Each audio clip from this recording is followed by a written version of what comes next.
Have you ever stopped to wonder if being born was the worst thing that ever happened to you? If the greatest kindness your parents could have given you was to never bring you into existence at all? Think about it. Every moment of pain you've ever felt, every heartbreak, every sickness, every fear, every regret, every sleepless night drowning in anxiety, every funeral you've attended, knowing that someday someone will be attending yours. None of that would have happened if you were never born. But you were, and now you have to endure life until it's over, until you die. And maybe that was never fair to begin with. This isn't just some edgy thought experiment. This is a real philosophy, a growing movement of people who believe that bringing new life into the world is an act of harm, that birth is an imposition, a trap, a cruel game we're forced to play without ever agreeing to the rules. They call themselves antinatalists, and they believe that life itself is a mistake. But before you dismiss this as insane, before you laugh it off, consider this: what if they're right? What if existence is the greatest tragedy of all? To understand antinatalism, you have to start with one fundamental truth that no one can argue against: life is suffering. Don't believe me?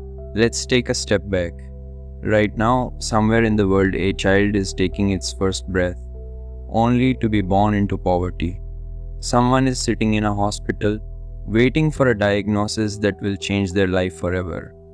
A soldier is preparing for battle, knowing today might be the last day they see the sun. A mother is holding her newborn, praying they never have to experience the pain she's endured. And yet, they will, because suffering is not an accident, it's the price of existence.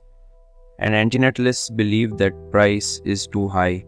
One of the most well-known antinatalist thinkers, David Benatar, explains it through something called the asymmetry argument.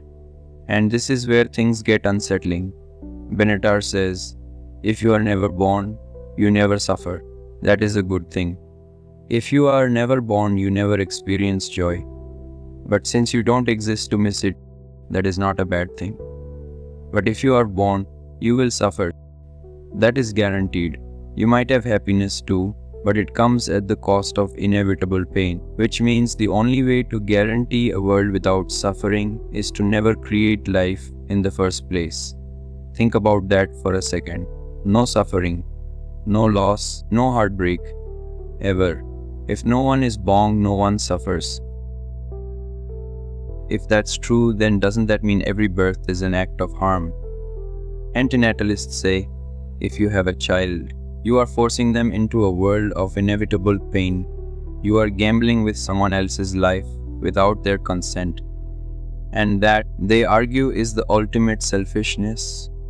Our parents say they bring children into the world out of love. But is it really love? Or is it just want? The want to create a legacy? The want to have a little version of yourself? The want to conform to society's expectations? Antinatalists argue, love is not about creating someone who will suffer. Love is about preventing suffering in the first place. But it gets darker, because this philosophy isn't just about humans. Some antinatalists believe that life itself should end. They argue that humans aren't the only ones who suffer. Animals are trapped in endless cycles of pain. The natural world is full of creatures fighting just to survive, only to be eaten or killed or die slowly from disease. So why let it continue? Why keep this cycle of suffering going? They say the most merciful thing we could do is let it all end. But wait, before you spiral into existential dread, let's take a breath. Because for everything antinatalists claim, there are just as many who fight back, and their argument, it's just as powerful. But natalists, those who believe in the continuation of life, say antinatalism is nothing more than a beautifully packaged, overly intellectualized form of pessimism, a philosophy that looks at the darkest parts of life while ignoring everything else. They say that antinatalists are only asking one question: will suffering exist? But they should be asking another: can suffering be worth it?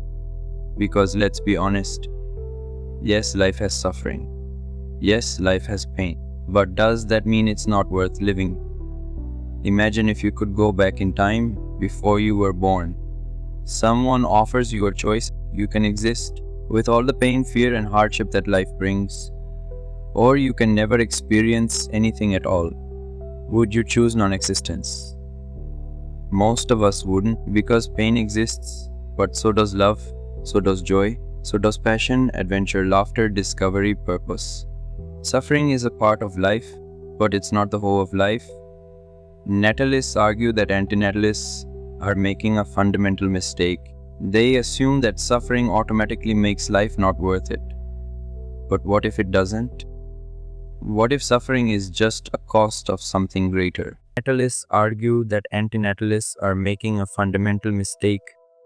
They assume that suffering automatically makes life not worth it. But what if it doesn't? What if suffering is just a cost of something greater?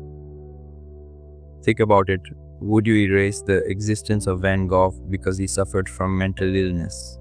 Would you tell a cancer survivor their pain meant they should have never been born? Would you tell a mother holding her newborn baby that she made a mistake? Natalists believe that life isn't just about avoiding pain. It's about overcoming it. It's about growing from it. Because without struggle, there's no triumph. Without fear, there's no courage. Without loss, there's no love. They say antinatalists don't understand that suffering is what makes joy mean something. And here's another question. If life is so unbearable, why don't antinatalists end their own lives? Because deep down, even they recognize that life has value, but even the most hardcore antinatalist still finds moments of happiness, still laughs at a joke, still feels warmth in a hug. If existence was truly just suffering, then the logical conclusion wouldn't just be to stop procreating. It would be to stop living, but they don't. And maybe that means something. Natalists argue that while antinatalism is built on logic, it ignores emotion. It ignores the fact that humans love being alive, even with all its hardships. Because ultimately life is a gamble. And natalists believe it's one worth taking. Because for all the suffering in the world, there is beauty too. And maybe, just maybe, the possibility of joy is enough. So here we are, two opposing sides, two completely different views on existence itself.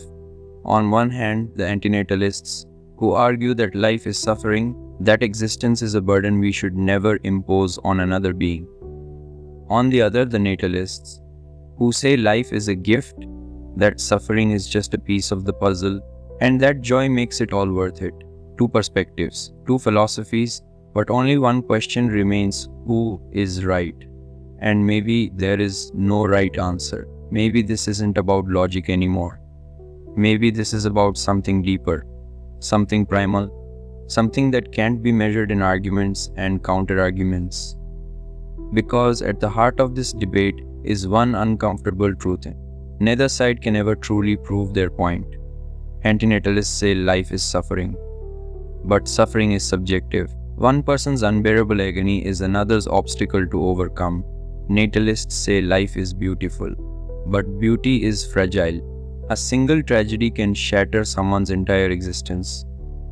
If an antinatalist chooses to live, does that disprove their entire philosophy? If a natalist loses everything and wants to die, does that mean life wasn't worth it after all? Here's what no one wants to admit: we don't know. We will never know. Because existence isn't a mathematical equation. It's a story. And the way you see it depends entirely on which chapter you're in. Think about your own life for a second. If I had asked you at your lowest moment, when everything felt hopeless, would you have said life was worth it? But what about your happiest moment? Wouldn't you have said the opposite? This is the problem with absolute philosophies. Life isn't always suffering, but it's not always joy either. It's both. And maybe, just maybe, that's the only real truth we have. If antinatalists are right, the answer is clear. We stop. We let humanity fade, let the suffering end. No more children, no more generations, no more future. We choose mercy over existence, silence over struggle.